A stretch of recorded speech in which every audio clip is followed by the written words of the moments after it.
Sahana bhavatu sahanau punaktu saha viryam karavavahai tejasvinamodhitamastu ma vidvishavahai.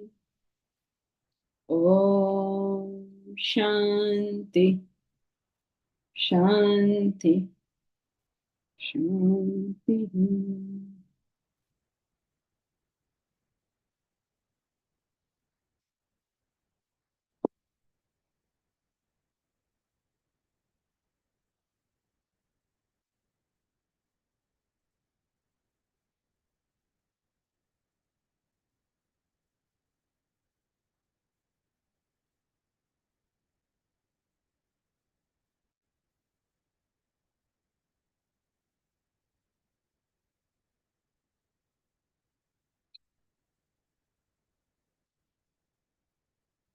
We have been studying the scenarios of satisfaction and dissatisfaction.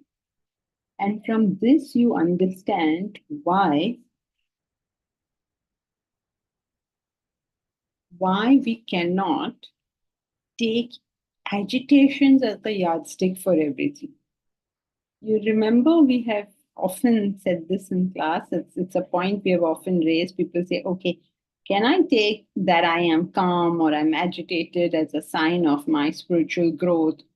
Can I take it as a sign of whether I'm improving or not? Can I take it as a sign for anything? And if you remember, the answer has consistently been no, you cannot. Now, here's the explanation. Now, what is the explanation? That you think you're agitated. I mean, you are agitated. But remember, somebody at 80% development can also be agitated. Just as a person at 20% can be agitated. All it requires is that the support from the world goes away. the support from the world is gone. It's a simple cause-effect relationship. If you are at 20% growth and you have 80% of the world, you will appear to be a very happy person to the rest of the world, to ignorant people. If you're at 80% development, but you have only 5% of the world, you will appear agitated similarly to other people. And they will say, see, all that is spiritual growth, so agitated. But what has happened in that person's life? We are a very black and white kind of thing. Until discrimination develops, our perspective on things is very black and white. So you're a good person means you never do anything bad. You're a bad person means you never do anything good. But human beings are not like that. You're a spiritually grown person means you're always happy. You will be happier in more circumstances. It doesn't mean you're always happy. This is a difference we don't know how to draw. And therefore, understanding these scenarios of satisfaction and dissatisfaction becomes important. So let's say that you have very few desires. Sorry, Janki ji, I have a question, if I may ask.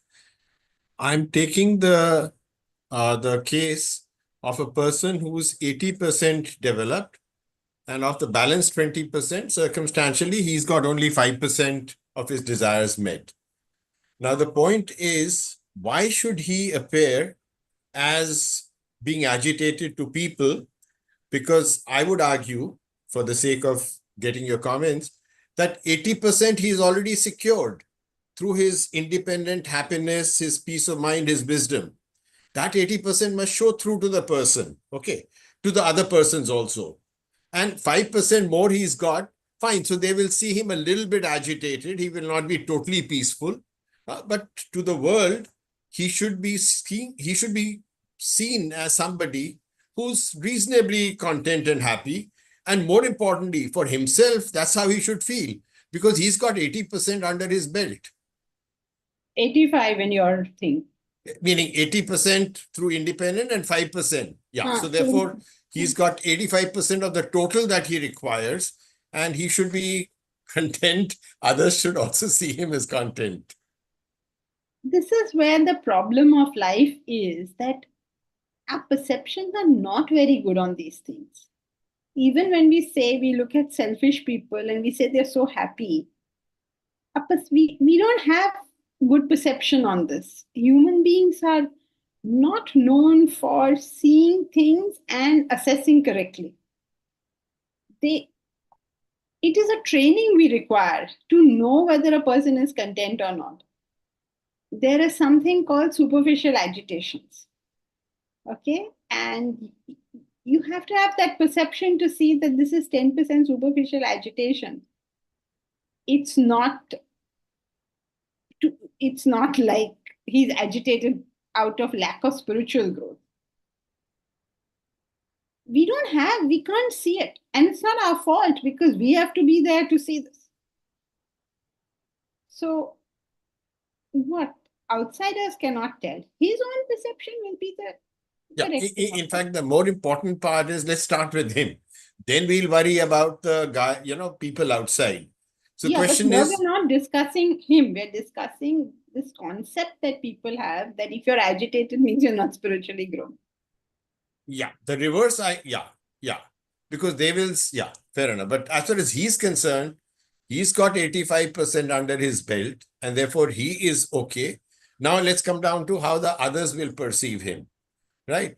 So actually, again, I'm arguing, because 80% he is secure, that part of agitation, he will not be losing his cool, he will not be shouting, he will not be irritated, etc., etc. They may see that, materially he is not all that well provided for, and that kind of a thing. And therefore, they may attribute he's kind of a loser, or he's kind of not made it, that kind of a thing, though he may himself be extremely content.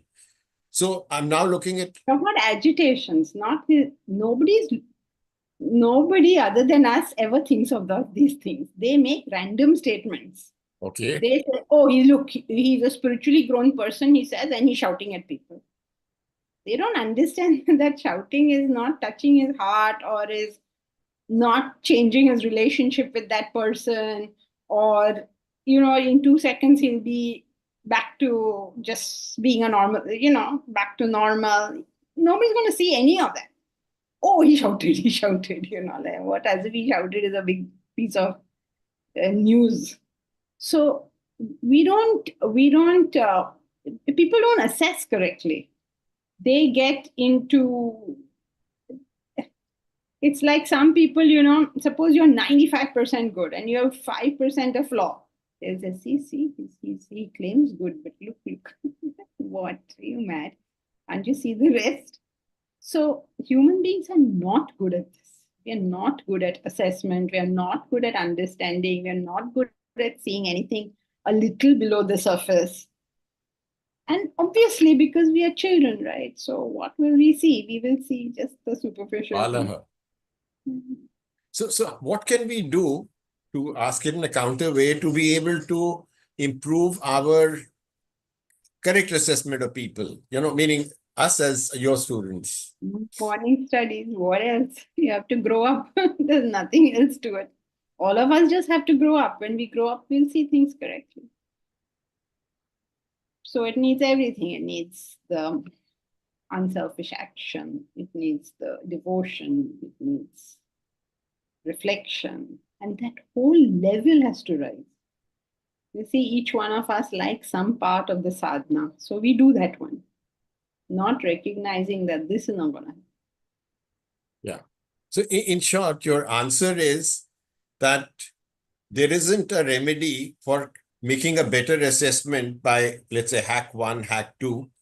The tide has to rise for you to be able to be at that higher and to be able to assess things correctly, right? Yes, an immature person, you cannot teach him. How can you? The whole thing has to rise. Correct. Okay, thank you.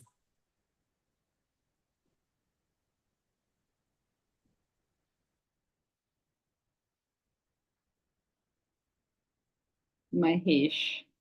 But doesn't it count that a spiritually developed person gets agitated less often? Yes, it does count, Mahesh, but for whom is the question? These people tend to take any one thing. It's the same general idea that humans are not good at assessing. They will see something once and they will say, oh. Remember what it's called technically, Mahesh? Tamas, see one thing and generalize. Tamasic intellect, I forget. Very good. Excellent. Fantastic, Mahesh. Tamasic intellect, you take one aspect and from it you you make a judgment of the whole. For instance, remember the Swamiji's favorite example. I don't think we've heard of it for a long time. You remember the Switzerland example? A man landed in Switzerland. Just landed. He's never been there before. He just landed in Switzerland. He drove out of the airport, and there were some workers working on the road, and a little bit of dust flew into the car. So immediately he says, oh, Switzerland is a dirty country. This is called tamasic intellect. That means you take a part, you believe it to be the whole, without reason, without foundation in truth. So that's what happens. That's why we are studying, so that at least we are opening our mind out a little bit to some facts. So here you see a person who is agitated, but you don't see that even though you have agitated that person, you have not influenced his feelings for you. That you're not able to see. You can see that he's angry. You cannot see that the love is consistent. So all of our life, we are misjudging, misassessing. At least here is a chance for us to investigate that it's possible that there is an agitation, but still that person is more developed than me. You can't say, oh, I'm very peaceful. That person is agitated, so I'm not developed. Doesn't work like that. The question of development is not so easily solved. So understand these various scenarios, which we did. What were they? Let's go back to them and read the various ones that we did. Okay, so then the other thing is, why can't you control? That's the other very famous one people say. Okay, you don't have what you have, but control yourself. No, you can't. You don't have that option. You have to be agitated under this circumstance. So don't try these stupid stunts of, oh no, I will control it. No, you won't. Or silly stunts that, something is attracting me, but I will control it. Don't do all these silly things. You have to know where you stand, what you absolutely need to do. You don't have an option. It's like, what should I say? It's like a washing machine. It doesn't have an option to do anything else. It has to do that. And you have to see yourself inevitable like that, others inevitable like that, and know which is the area of growth. Okay, so these are various scenarios. I hope these scenarios, up to this point, is clear, right? Okay, then let's go forward. Sorry, one other thing. So basically, what we are saying here is that Okay, I'll come back to this point later. Please carry on. I'll come back to it. Okay. Mahesh, also another complication is that a developed person may fake agitation to get some work done. Yes, that's also true. Sometimes the person may not be agitated at all, but appear agitated because. But if he's appearing agitated, that's just what the person is doing to get the job done. But the important part is, in this scenario, we're seeing that maybe the person is agitated. But even if he is genuinely agitated, you still cannot say that I'm calmer than you, therefore I'm more spiritually developed. Or if you are agitated and you see someone calmer, you cannot say he's calmer than me, therefore he's more developed. Because there is a joker in the pack. What is the joker in the pack? Is it that that's not the totality? That's just one one aspect? So what is the joker in the pack?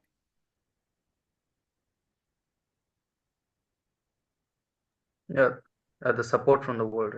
Very good. What happened to all of y'all? That's what we're discussing, right? There are two things. There is you who you are, and there is support from the world. So you are appearing different. Every one of us is appearing different because of the movement of the support of the world. Sometimes it supports us, sometimes it doesn't, then again it supports, then again it doesn't. Every time it supports, we think, oh, look at me, how great I am. And every time it doesn't support, we say, oh, look at me, I'm so terrible. No, you're the same person. Whether you are that supported person who had everything and was very happy and cheerful, or whether you are this unsupported person who is miserable because things are not there, the person is exactly the same.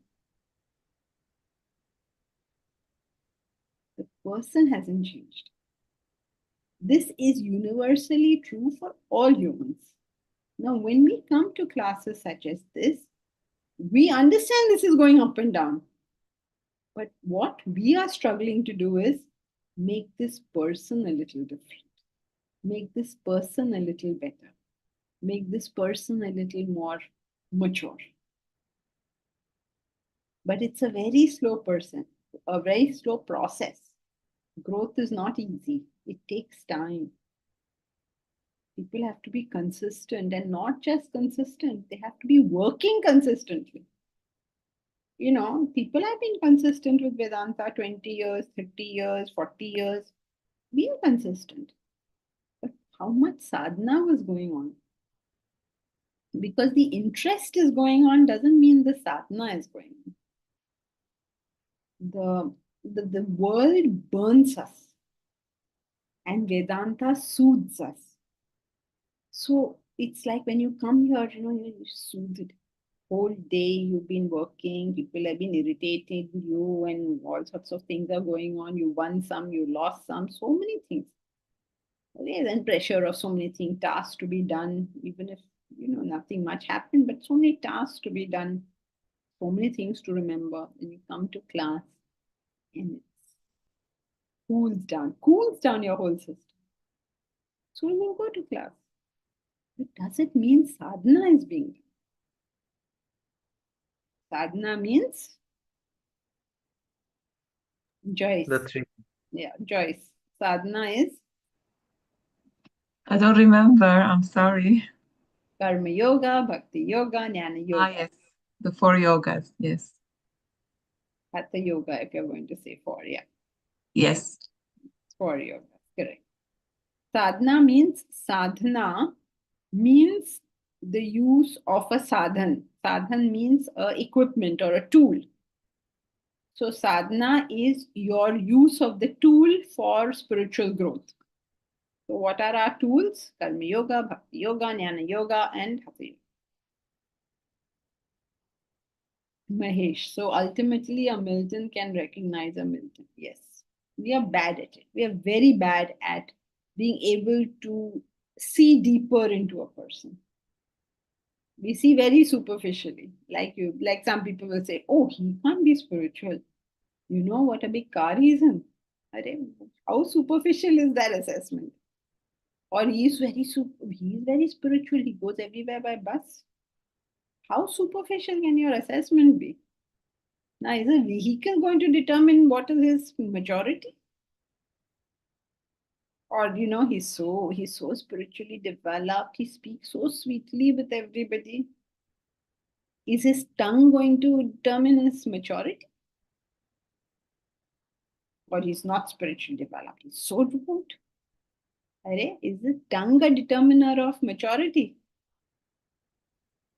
You see, if you're a very smart person, I mean, you're very intelligent, not just smart, you're an intelligent person. People are talking consistently rubbish around you. So when you're talking about support from the world, please understand it's not just the objects, it's the emotions, it's the thoughts. So you are a very intelligent person. You have got raw intelligence. You are surrounded by people who are fairly dumb. You will always appear as a hot-tempered person to them. They will not say, I'm an idiot, I'm talking rubbish. Let me learn from this smarter person. They will say, see, I never said anything, but they're getting so angry with me. We don't get it, right? We don't get all these things. So therefore, our assessment fails. There's a saying in English, right? He doesn't suffer fools gladly. What does it mean? That some people are not willing to deal with people who are more dumb than them. It's too much. It's a lot of strain, which a dumb person will never understand. Isn't it? You have to be smart to see the strain that you are putting on the smart person. So it's not easy. None of this is easy. But when you come to this, you begin to see that there are perspectives. At least I hope you begin to see that there are perspectives. So when we're talking about support, so two things we have to see. What is his growth? What is support from the world? Now, support from the world doesn't mean material things only. It means everything.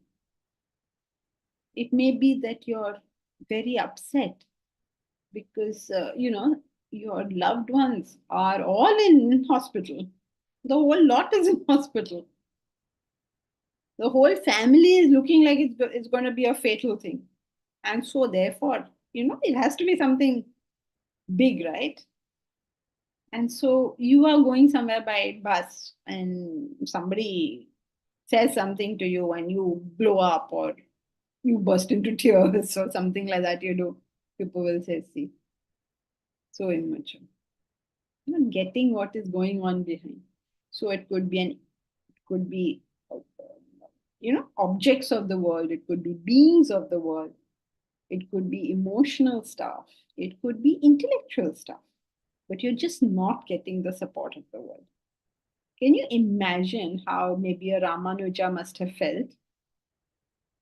Can you imagine how anybody who was smarter than us must have felt when he had to deal with us? Imagine Ramanuja comes up with all his theorems and nobody understands a word of it. What do you think goes on in his mind? So, support from the world, please understand it as a wide variety of things, not just one thing. But how you're going to appear satisfied, unsatisfied, will be a function of Deepraj, not you. Will be a function of LC, will be a function of The question, it is slightly disturbed. what? I couldn't hear the question properly. It is slight disturbance is there. Oops. Yeah. Then whole class you couldn't hear. No, I'm putting all my ears. Right? Okay. So, whether a person will be happy or not is a function of Your intellect, your wisdom. okay. Anvesh, The proportion of desire and wisdom.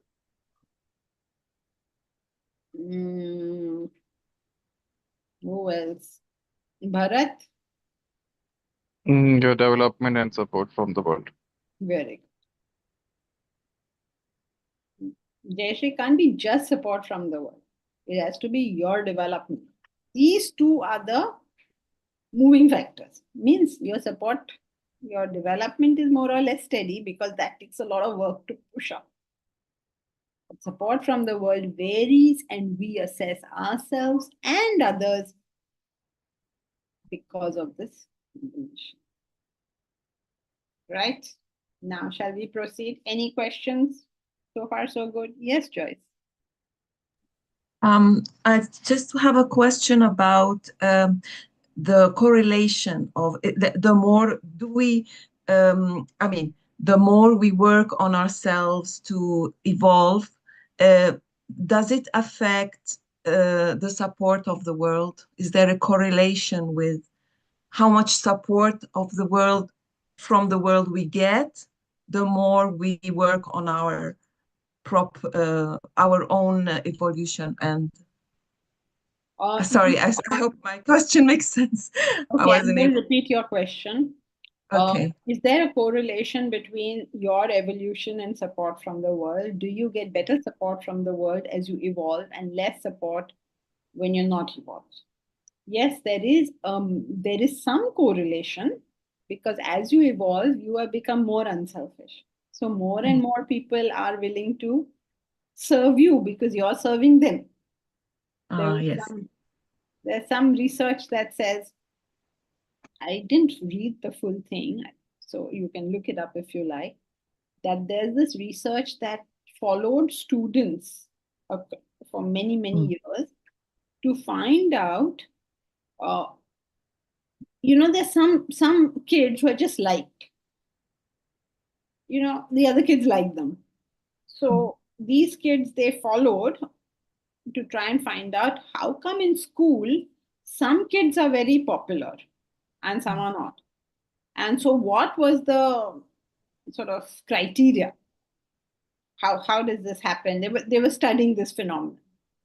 So they followed kids for many, many years, and eventually the conclusion of that research is, like I said, I haven't studied the research.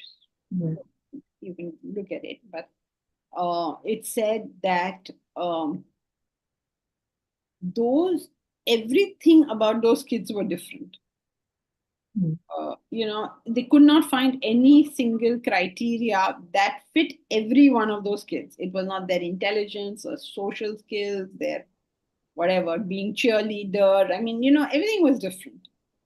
So what was the only characteristic that they were able to find, apparently, is that those kids who were most liked, when they were given so many questionnaires. So when they were given questionnaires and they were asked, who all do you like?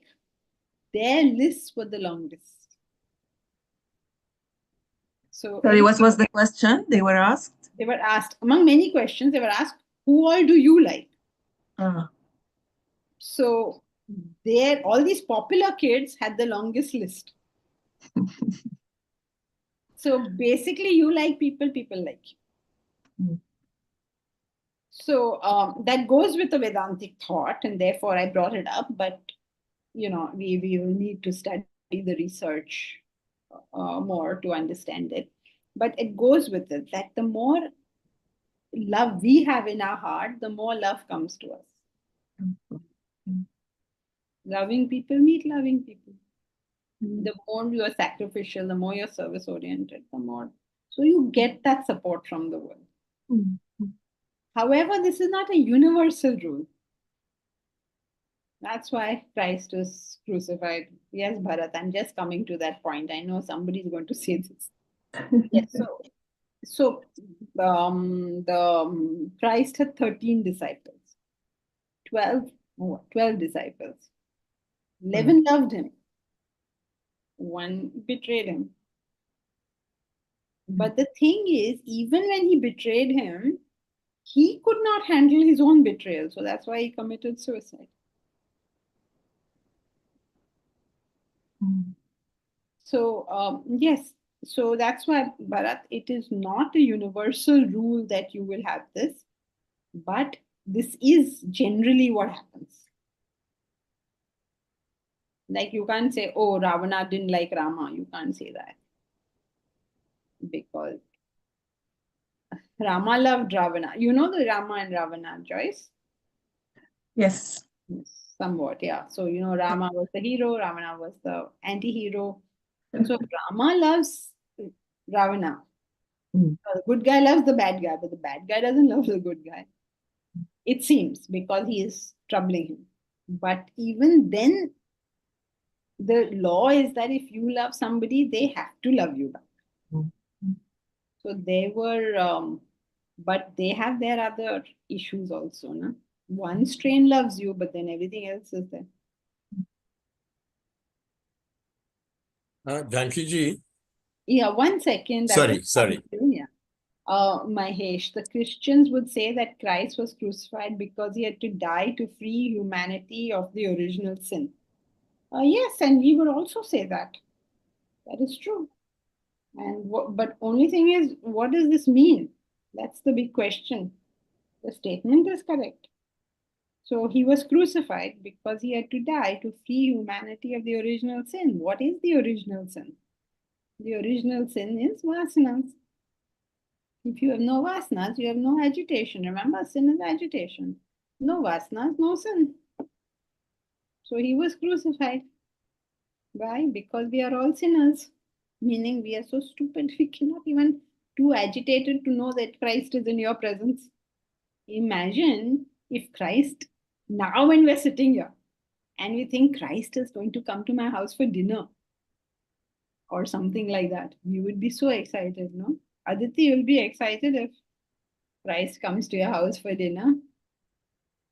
We'll be so, oh, Christ is coming, Christ is coming. We'll be so excited. Those idiots over there at that time, they had Christ with them, but couldn't recognize. That is our stupidity. So we are agreeing with the Christians who say this, except that we mean different things when we say original sin and all that. So yes, Mahesh, I know that you want to say that everybody's saying different things. It's our old debate, Mahesh. You will insist they're saying different things, and I will insist that they're all saying the same thing. Deepak Sethi? I think Joyce's question about the correlation between evolution and support from the world, I think is a very, very strong question, very powerful question. And I was just saying, yes, over the long run, if you continue to evolve, yes, the support of the world will kind of come around. But at the end of the day, would it be true to say that the joker in the pack is the karmic destiny? Because when something is happening to us, it is partly because of what we are doing right now and how our being is right now, and also because of the fruition of earlier karmas, and that may not be very positive now. And therefore, from that point of view, I may be very evolved, but right now I'm not getting the support from the world because of my karmic destiny per se, or my karmic fruition. So would it be true to say that that is the joker in the pack?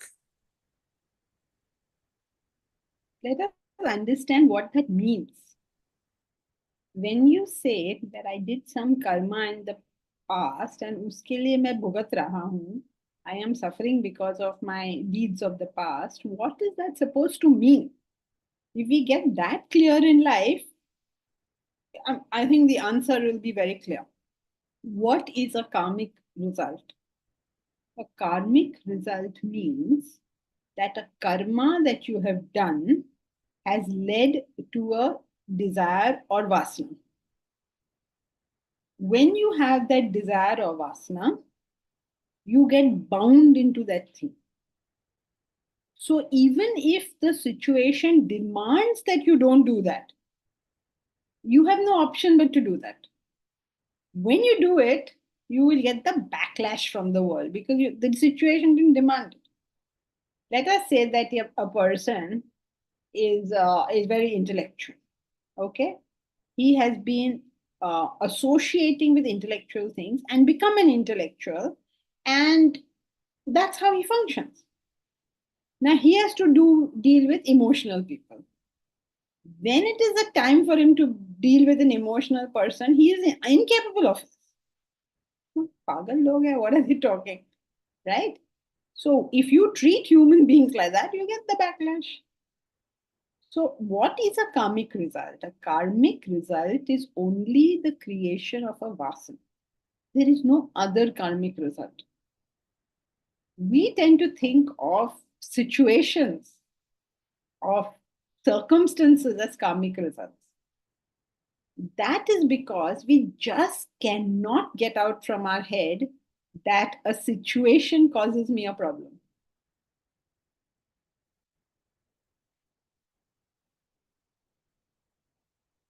You know what happens that this is hardwired in us, that situation is such, therefore I am suffering. It's hardwired. So I take my karmic result to be a physical reality. The karmic result is not a physical reality. It is your vasana. You have a reaction to that physical reality because you have a vasana, or you would have none. Let us say a mother has developed very strong emotional desires for the child and all of that. And something, God forbid, happens to the child. You said, this is my karma.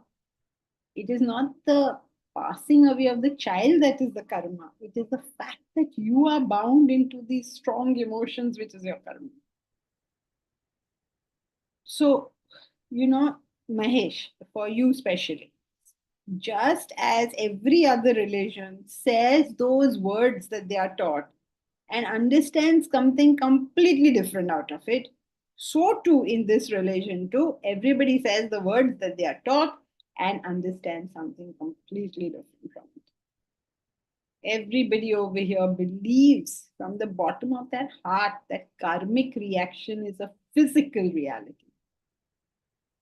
It cannot be, because a physical reality does not make you suffer.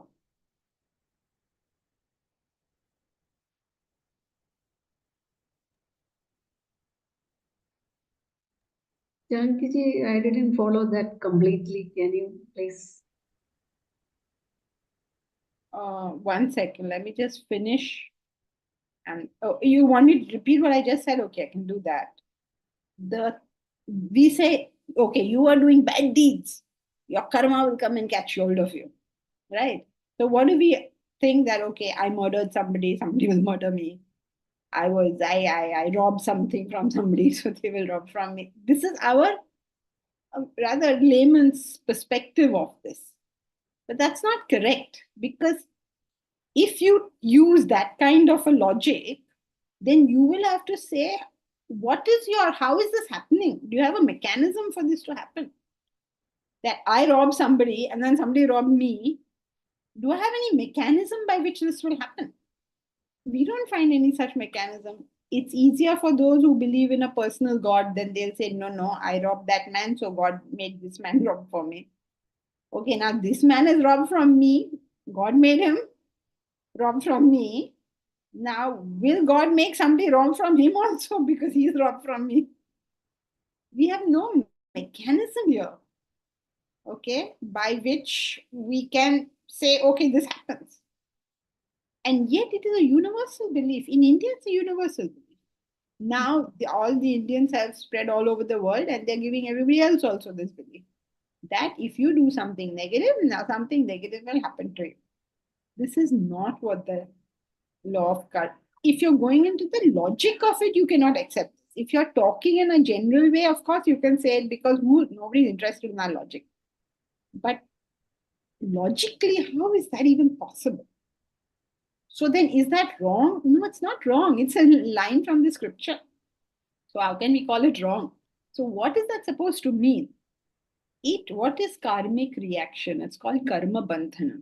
What is a karma bandhan? The karma bandhan is when you perform an action, you get a result. Which is that result? It is the creation of a vasana. Once you have created a vasana, you are bound into that.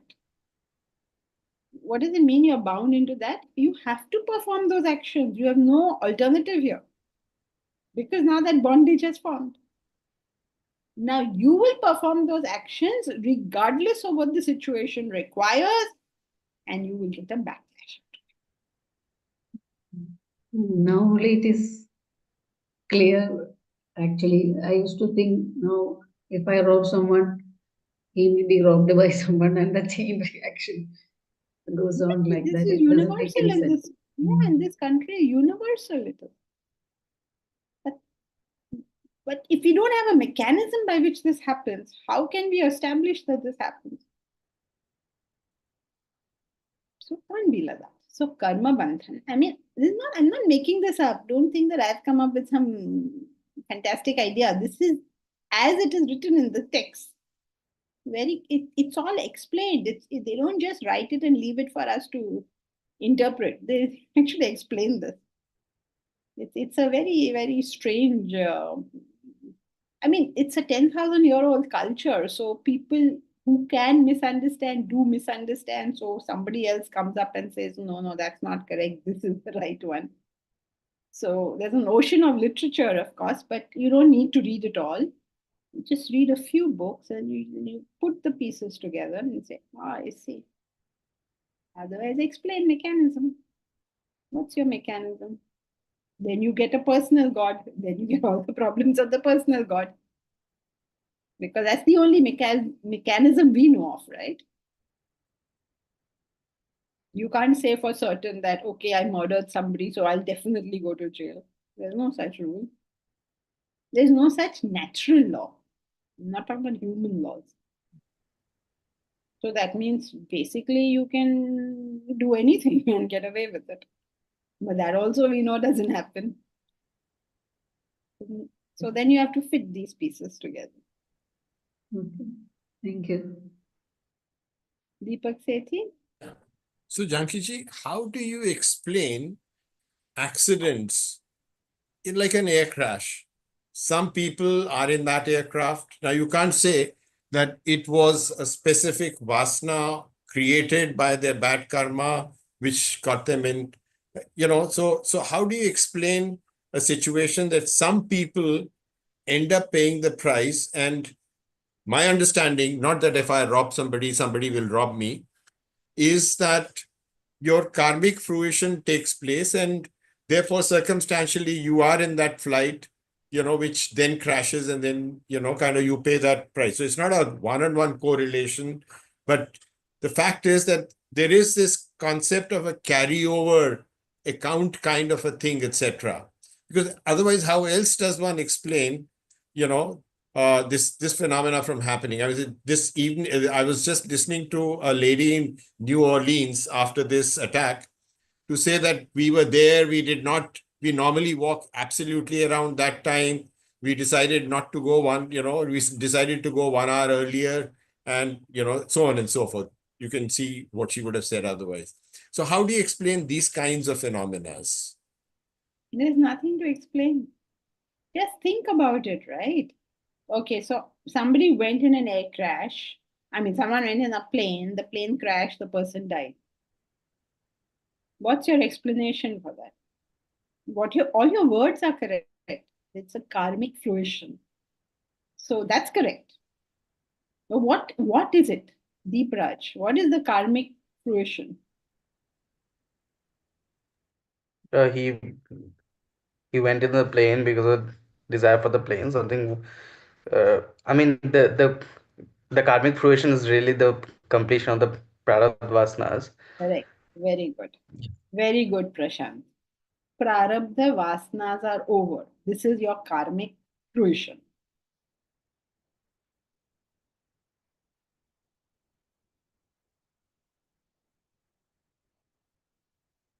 What does it mean? All the karmas put together brought you to this point. In this case, what happened? Prarabdha were over. So there's nothing really to explain beyond what you already know. Now, somebody was in New Orleans They used to go for a walk at a particular time and they didn't go at a particular time and so were saved from, well, Prarabdha vasanas are not yet over. Or forget dying. You'll say, oh, that one's easy to explain because you already have a theory. Okay, forget dying. Let us say I was there. A person was there. They did meet with the tragedy that took place. They did get wounded in that tragedy. Okay? Now the question is, what is their experience of it? Is not determined by what happened, but how they reacted to what happened.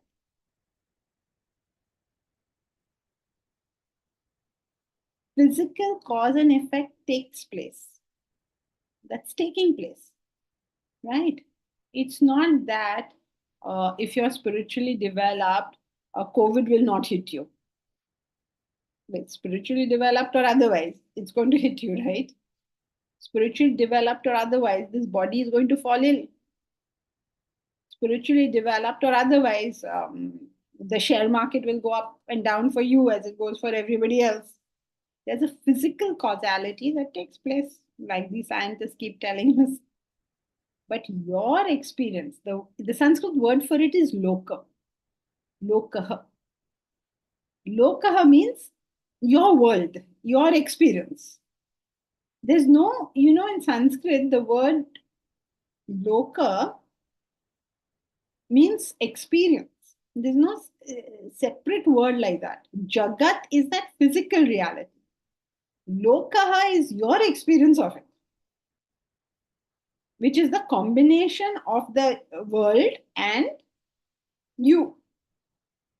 So, what is your karmic fruition? Whatever you will be bound to suffer or not, based on what vasanas you have. See, when a person is suffering, that's why we're sympathetic. We're very sympathetic because he has no option over there. You don't, if you say, oh, it's your karma, so you suffer, that means you're not understanding the law. If you understood the law, you'd realize that this poor person has no option. You won't give any lecture to that person and say, oh, you should put up with it. Other people have also lost family members. You won't talk nonsense like that to that person. Once you understand philosophy, you begin to deal with every situation properly. You understand this person is suffering. The person has no option in that suffering. And you take care of that person much like you would take care of a child who's crying. If a child starts crying, do we give a lecture to that child and say, oh, why are you crying? What is there in your toy being broken? You never talk like that, no? But you talk to a human being like that, which is sad, which is denying their sorrow, denying the right to their sorrow, which is a terrible thing.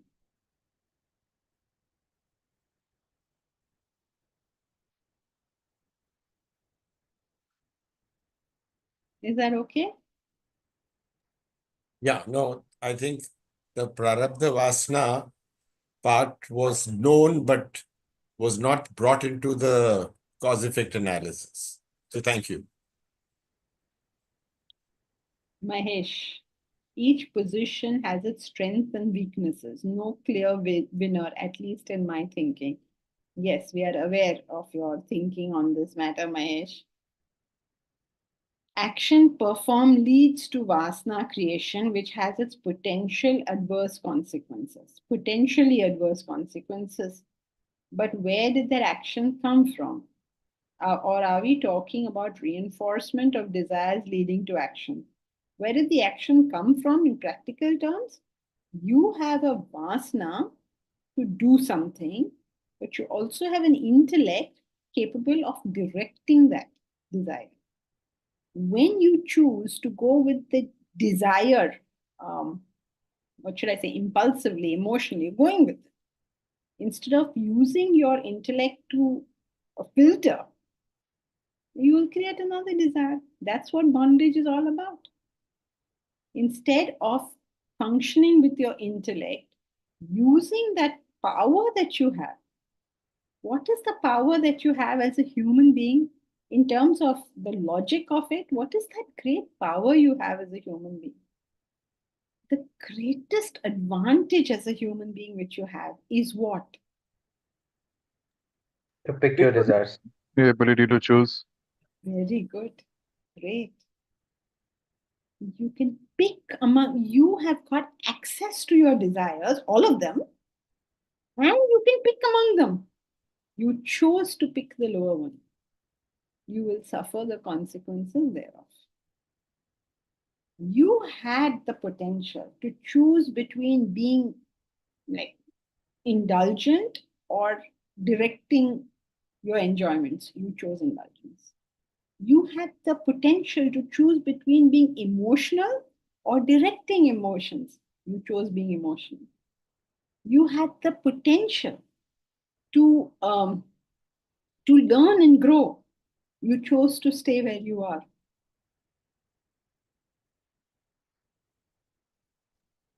But Janki least you're ji, saying, sorry. Okay, 1 second. Let's finish with Bharat. Bharat, are you okay? Yes, yes. Thank you. Yes, Nalofa. so ability to choose doesn't apply to freak accidents like air crashes. Yes, that's true. That is a physical reality. A physical reality you're not choosing. You are choosing how you're living your life right now.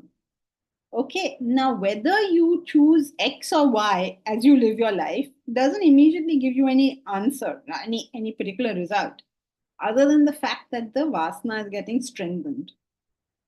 So what happens is life or the world by definition is Change.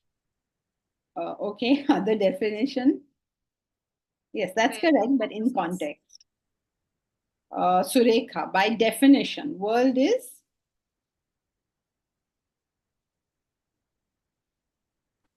things and beings, name and namarupa.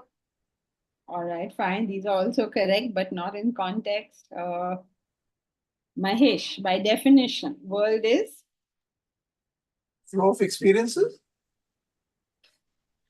in Pair of context, please. Aditi, world is Pairs of opposites. Pair of opposites. very good. Finally, somebody is paying attention. By definition, world is pairs of opposites. I wanted somebody from class to say it because you'll say you just made up this definition. I didn't. You have been studying it all along. World by definition is pairs of opposites. Now, whether you're a good person or a bad person, you're going to meet the pairs of opposites. This is a physical reality. It's not now in Canada. Canada, what is the temperature and weight in Canada at the moment? Somewhere around -5. -5. Now, whether Anvesh is spiritually developed or not, -5 is his physical reality. At least when he goes out of the house. Right? Now, what happens under those circumstances is not determined by the physical reality, but by Nilufer, but by My approach to the circumstance. and it's not a conscious approach. It is your natural thing. Sometimes you want to be more controlled. You want to not let things affect you. They affect you. That is the bondage. Right? So it's not the air crash that is the problem in our life. It is the problem is that I am so bound to my vasanas that I can't deal with whatever it is that has come. I just can't deal. I want to sleep at night. I can't sleep. I want to not get agitated or get angry when you behave badly. I can't. Okay? So it's not the freak accident that we're talking about, but your local, your world, your experience of it. And that is not determined by these changes of the world, but who you are. And you get a very small window of choice on top of it. Very small window. Use that choice well, for heaven's sake. Because if you don't use that choice well, you're layering it problems on problems on problems. For that, I'm sorry to say, you need a teacher. But most people will say, I know better than the teacher. So there is no hope for them. There is, in Vedanta, teacher is God. It seems very odd to us because we are all logical people and we are all rational people, and how can we put teacher as God? That's not the point. The point is that when you have faith in a person, any external person, even if he's a complete idiot, can see what's wrong with us. But when you have faith in that person, you may listen to that person. May. There is no guarantee. Because when the teacher says, don't do X or don't do Y, give up X or give up Y, our first reaction is, let's give up the teacher. So we are not interested in anyone who wants to correct us. We are only interested in, I should be allowed to continue with my likes and dislikes. Today I received a very good message from Jayesh. I was happy to receive it. Poor thing, since she works closest with me, we work very closely. So poor thing, she has to also listen consequence of her choice of working with people she ought not to have chosen. So the correction is obvious as part of the deal. But she says, thank you, I learned so much. Others say, Ore bapre, yahan se bhago. So each one has to have faith in somebody or something that enables them to see what's going wrong with them. And sometimes it's a parent, sometimes it's a spouse. You have to have faith in somebody. You're going to listen to somebody when they tell you you're gone mad. What are you doing? So when we don't have this, that little choice we have, we are not able to use. And when we don't use it, we just layer on layer on layer of asanas. And then we are bound, what Shankara calls. Remember what Shankara called it?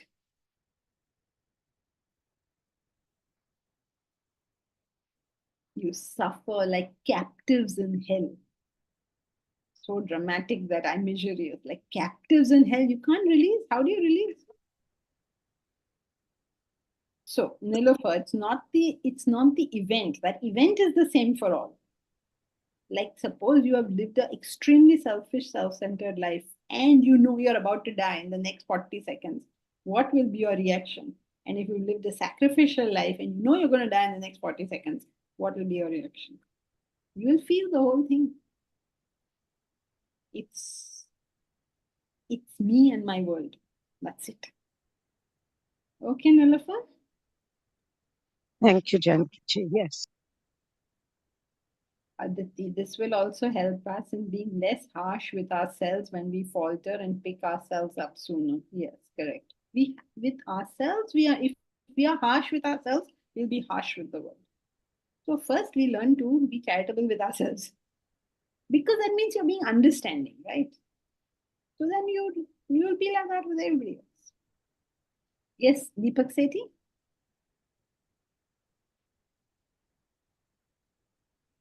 So based on what we have discussed in the class and what you've said, my takeaway is, and again, voicing it for you to correct it, is that this is about the karmic understanding, karma bandhan understanding, that it is our karmas which drive our choices through the root of our vasanas, because karmas create the vasanas which then tend to bound us and make us behave in a certain manner, which then gets us the backlash, etc. So it is It is driving our today's choices through the vasanas created as a result of past actions. Point one, right?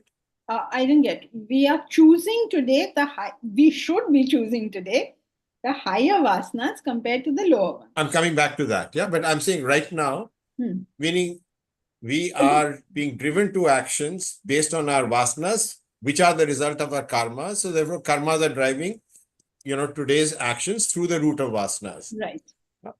But we have that small window of opportunity to overcome this.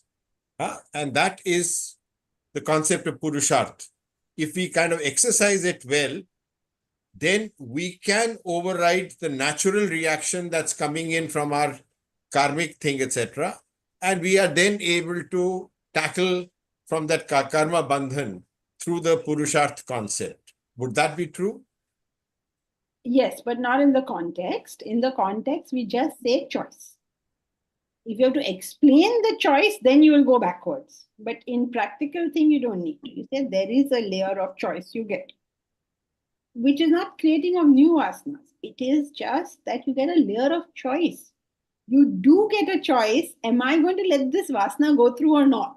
You're getting that choice for a very brief window, of course, because once it's gone through and you're down the ladder of fall, then there's not much you can do. But you're getting a brief window. And in that brief window, are you willing to associate with higher thoughts? Like if you're going to be tamasic, are you willing to associate with rajasic thoughts? If you're rajasic, are you willing to associate with sattvic thoughts?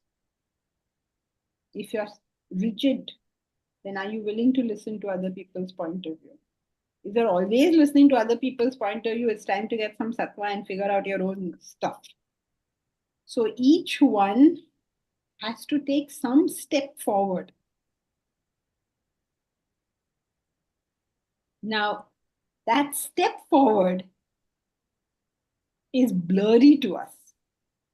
That's where the guru comes in. And the caliber of the guru doesn't matter. That is our great Dronacharya's, that Ekalavya Dronacharya. Caliber of the guru is immaterial. If we put up stone guru, we still need it. Okay, clear? Okay, we are well past the time, so I think we should continue. Deepa, only if you have a very short thing. No, I mean the thing about the choices from the intellect. The intellect will choose between higher and lower desires. So the choice is from the intellect. Purusharth is just random. It's like throwing of the dice. It's not under the control of anybody, I mean, it is us, but it is not. We're not thinking anything. Yeah, Yeah, but then, when you start thinking about intellect having choice, then you will eventually have to reach Purushartha. Because intellect itself is a product of vasanas and, so if you make it mechanical, then obviously the strongest vasana has to always win and you work it all back. But you're right, in the context, we don't have to bring that in. Thank you. Prakash, people cry when one dies. Can we call it bondage or selfishness or emotional? It's all the same thing. There's no difference. That bondage, you're bound to something other than yourself, right? Means other than yourself means other than your supreme self. So all of it is exactly the same. Thank you. So the guru basically is automatic reduction of ego. I wish this was true. How nice life would be. It's not automatic reduction of ego. It is mar ke reduction of ego. Automatic hota to it would be very good. Mar ke hone wala hai. And that too, even the guru doing it doesn't help. The person has to identify with it, take it up and deal with it. I was saying it in relation with the stone. So something that you're conceiving higher than you. Yes, so the individual has to do this. Has to take that thing. He has to associate with it. Otherwise, he's not going to. Yes. Thank you. Okay. All right. Hari Om. Hari Om. Hari Om, Janki ji. Hari Om. Thank you. Thank you very much, Thank Janki ji. you, Janki.